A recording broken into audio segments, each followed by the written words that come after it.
মধ্যপ্রাচ্যে ইরান ও যুক্তরাষ্ট্রের মধ্যে সরাসরি যুদ্ধ শুরু হলে এর প্রভাব শুধু ওই অঞ্চলে সীমাবদ্ধ থাকবে না।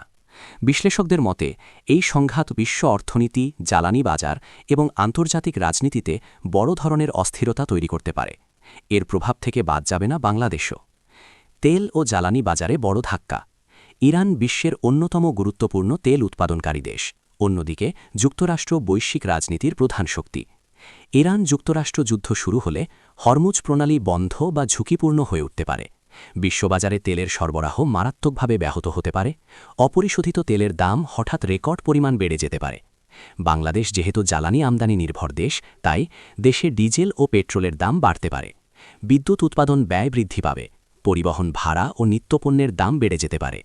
অর্থনীতিবিদদের মতে এতে মুদ্রাস্ফীতির চাপ আরও তীব্র হবে। রেমিট্যান্স ও প্রবাসীদের ঝুঁকি। মধ্যপ্রাচ্যে কর্মরত লাখো বাংলাদেশি শ্রমিক দেশের অর্থনীতির বড় ভরসা।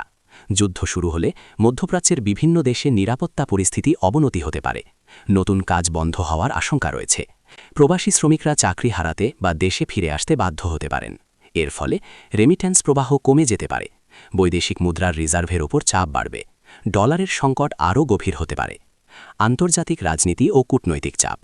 ইরান যুক্তরাষ্ট্র যুদ্ধ হলে বিশ্ব দুই ভাগে বিভক্ত হয়ে পড়তে পারে। একদিকে যুক্তরাষ্ট্র ও তার মিত্ররা, অন্যদিকে ইরানপন্থী দেশ ও গোষ্ঠীগুলো। এই পরিস্থিতিতে বাংলাদেশকে অত্যন্ত সতর্ক কূটনৈতিক অবস্থান নিতে হবে। জাতিসংঘ সহ আন্তর্জাতিক ফোরামে চাপের মুখে পড়তে হতে পারে। যে কোনো পক্ষ নেওয়ার সিদ্ধান্ত বাণিজ্য ও বৈদেশিক সহায়তায় প্রভাব ফেলতে পারে।